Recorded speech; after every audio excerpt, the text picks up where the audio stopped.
Привет! Я закончила самую сложную модель этого года. Это КамАЗ Такар. А как я справилась с этим грузовиком, я расскажу в этом видео. Сложный выбор цвета, трудности с декалями и нелюбимый белый цвет. Меня зовут Даша, и вы на канале Даша Models. И тут мы строим модель.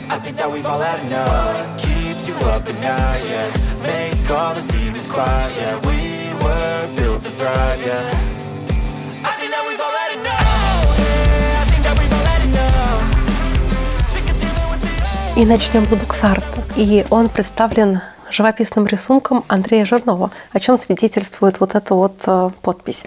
А на обратной стороне собранная модель. И у нее есть небольшой недочет в виде вот не до конца одетой покрышки. Интересно, что тут есть логотип команды КамАЗ Мастерс. Видимо, они участвовали в этой разработке. Еще небольшой нюанс, который я вижу на этой модели, то, что логотип одного из спонсора Red Bull изображен недостаточно корректно. Тут не присутствует еще и надпись. Видимо, есть какой-то конфликт с брендообладателем. Этот КамАЗ, наверное, самая интересная модель фирмы «Звезда» в этом году. Но, по крайней мере, для меня. Танки мне уже успели приесться, а вот гоночный грузовик, мне кажется, еще никто не строил. И тем интереснее было приняться за эту стройку этого необычного грузовика. Модели гоночных автомобилей я еще не строила, а лишь совсем недавно я начала делать вот этот гоночный москвич из советского киберпанка. Так что опыта в постройке гоночных машин практически нет. И я знаю, что их надо красить немножко по-другому. Эмалевыми красками с последующей полировкой. Но, как я поняла, именно гоночный КамАЗ можно позволить себе покрасить обычным акрилом, так как на большинстве фотографий он не сильно тонкий и блестит.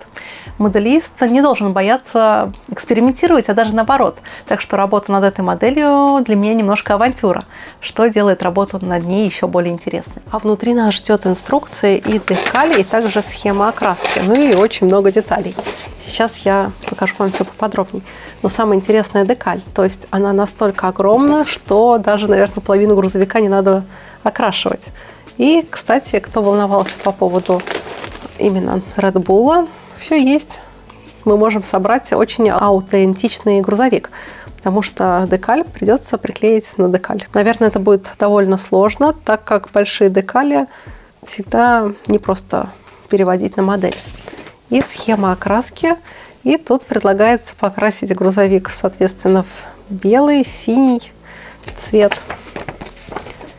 И тут всего один вариант окраски, но зато модель показана со всех сторон. А купить модели гоночных машин и этого КамАЗа можно, конечно же, в магазине «Модельная лавка». Кстати, если вы будете заказывать эту модель, то доставка до пункта выдачи у вас получится бесплатной.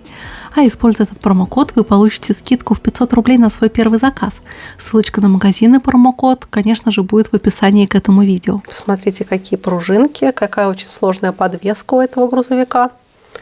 Давайте приступать к сборке. Первым шагом нужно собрать двигатель. И вот такой вот двигатель у меня получился. Это настоящее сердце гоночного болида. Он огромный и высоко детализированный. А теперь я перехожу к сборке кабины. Тут тоже ничего сложного. И теперь при помощи клея я все это соединю. Так, ставим сиденья. Они абсолютно одинаковые. Просто нужно их поставить на свои посадочные места. Вот так будет выглядеть кабина изнутри. Я за кадром собрала раму. Тут было тоже ничего сложного. Просто обрабатываешь детали и ставишь их в соответствии со схемой. И теперь я установлю двигатель. Тут тоже ничего сложного. Двигатель устанавливается на вот эти посадочные места. Такие выпирающие кругляшки, я бы их так назвала, наверное. И также фиксируем клеем. И теперь два этих элемента я соединю кардан-валом. Кстати, мне это название всегда навеивает воспоминания о мультике «Тачки», где был мистер Кардан-вал. Вот так. А знаете, что было прикольно в работе над этим КамАЗом? Это след его из моего детства. Я нашла в кладовке на даче очень старую машинку. И это КамАЗ. Да, в детстве я предпочитала играть именно в мальчишеские игрушки. Этот КамАЗ пережил несколько десятилетий, и от него осталась только ходовая часть и относительно живая кабина. И то она валялась отдельно. А настройка от него была как раз-таки как у раллийного КамАЗа начала 90-х годов. И тогда КамАЗы выступали именно в трехосном варианте. Начала я окраску КамАЗа с необычной грунтовки. Я черной краской от Jim Scale окрасила раму. И да, она по идее должна быть синей с некоторыми нюансами, но я решила превентивно окрасить ее в черный цвет, чтобы потом после окраски рамы в основной цвет не выявилось множество непрокрашенных мест. А так рама гоночного КамАЗа – это целое произведение искусства. Уж очень у нее ажурная конструкция. Обычным грунтом я покрою детали салона и внешние элементы кабины, а в светло-серый цвет я окрашу основу кабины. А белым акрилом от Jim Scale, тем самым, который был в специальном наборе красок для этого гоночного КамАЗа, я задую внешние элементы кабины. Белый цвет – это очень сложный цвет, и, как правило, производители красок кладут очень мало пигмента в белый цвет, из-за этого приходится наносить его в несколько слоев. А у Jim Scale очень хорошее соотношение пигмента к растворителю. Это дает очень хорошую укрывистость, но одновременно излишне матовую поверхность. Крашу раму, и в наборе красок Jim Scale, из которого я брала цвета для этой окраски, аж целых 3 оттенка синего цвета. Это синий FC, просто синий и голубой. И я тут немного запуталась. Я покрасила раму КамАЗа в синий цвет, что оказалось неверным.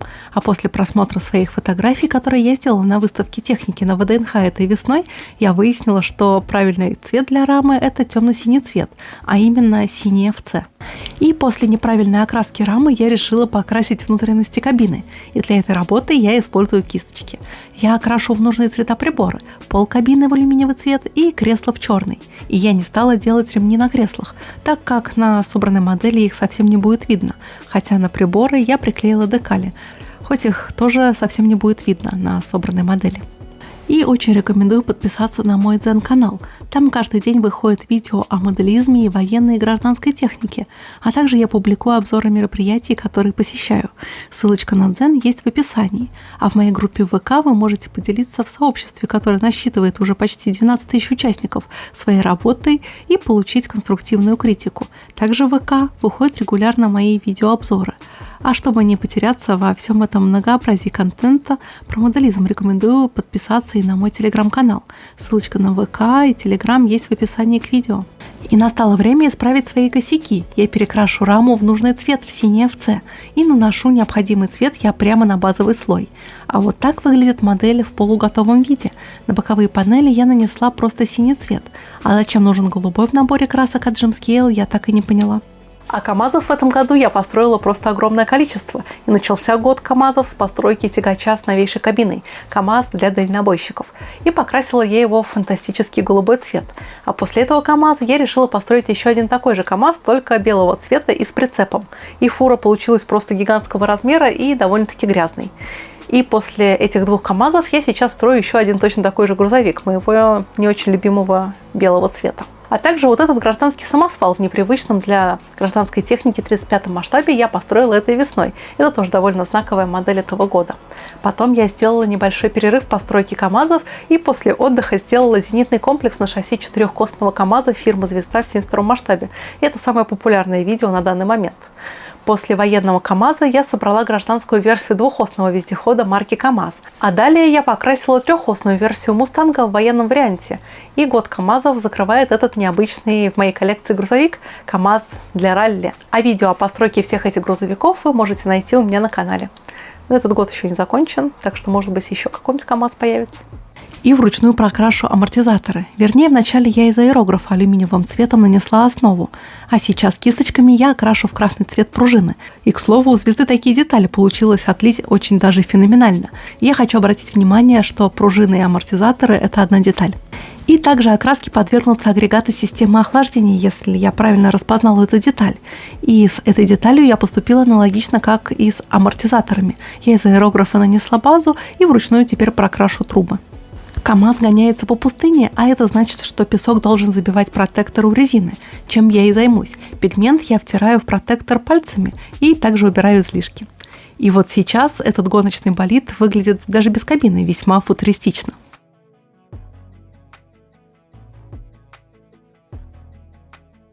И вручную прокрашу передние брызговики. Они отлиты вместе в одну деталь с дверью, так что отдельно их покрасить никак не получится. И окрашу стеклянные элементы модели. Черным цветом сделаю резиновые уплотнители стекол и также в белый цвет окрашу деталь посередине боковых стекол. Нанесение декалей – это просто отдельный сюжет. и я очень боялась начинать их клеить. Меня пугала их большая площадь, и по опыту работы с другими такими похожими большими декалями у меня были опасения, что во время нанесения они могут попросту порваться. И также очень сложно было наносить их так, чтобы под ними не оставалось пузырей воздуха. Также трудно было их точно позиционировать. Спустя несколько попыток у меня наконец получилось их нанести правильно. И также я разгладила их специальной жидкостью для декалей от Major Models. А нанесение прочих мелких декалей у меня не вызвало особых трудностей. Обратите внимание, что декаль с брендом Red Bull наносится отдельно, поверх других декалей. И странно, что у звезды удалось согласовать логотипы множества других компаний, и в том числе зарубежных, типа масел Матюль или Шин Guardian и Вапка. А с брендом Red Bull не удалось. Как говорило руководство фирмы «Звезды», основная сложность создания именно таких моделей – это не проектирование, а юридическое согласование со всеми брендами. Я окрасила каркас безопасности и внутреннюю часть кабины. И теперь настало время их соединить вместе. И тоже тут не вызывает никаких сложностей сборка. Надо просто совместить пазики с соответствующими штырьками. Вот так. Сначала я примерю. А поскольку детали у меня окрашены, я использую суперклей, чтобы склеить эти детали. Потому что клей для пластика по своим свойствам, он как бы немножко растворяет пластик и соединяет детали намертво. Ну, через окрашенную поверхность такого эффекта не произойдет, поэтому лучше использовать суперклей.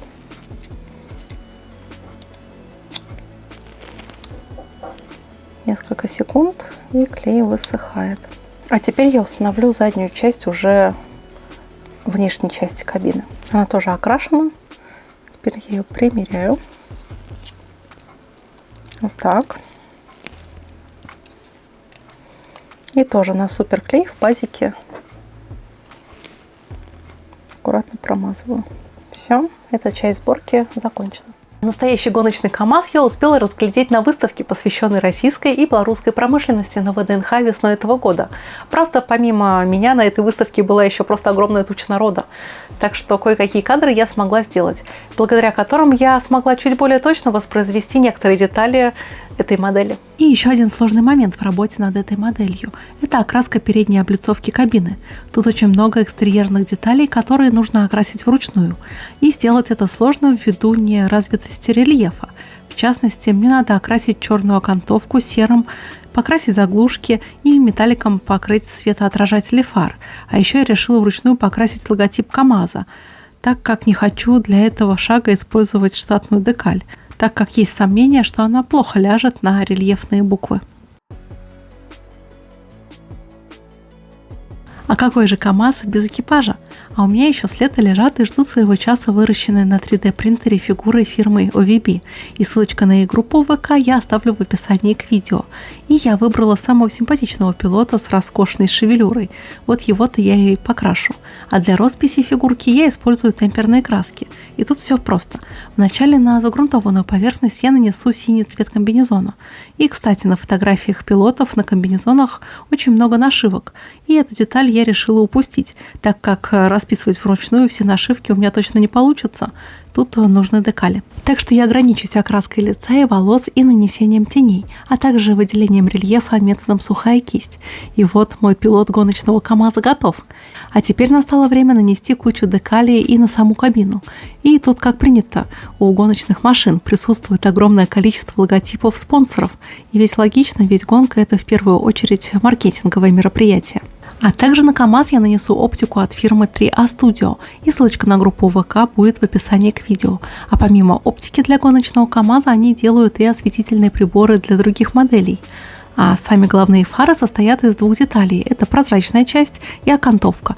И благодаря такому дополнению не надо мучиться с окраской окантовки фар из основного набора. И теперь, когда все основные части КАМАЗа собраны в единую модель, я хочу совсем немножко припылить болид, так, чтобы уровень загрязнения соответствовал покрышкам.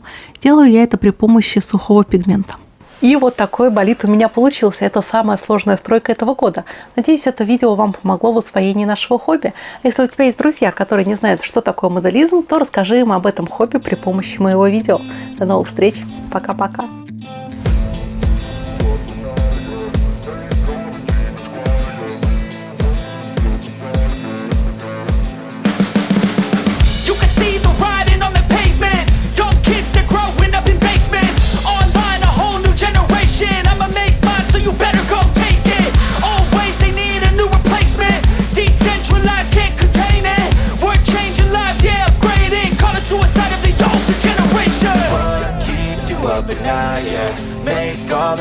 quiet, yeah. We were built to thrive, yeah. I think that we've all had enough. What keeps you up at night, yeah. Make all the demons quiet, yeah. We were built to thrive, yeah.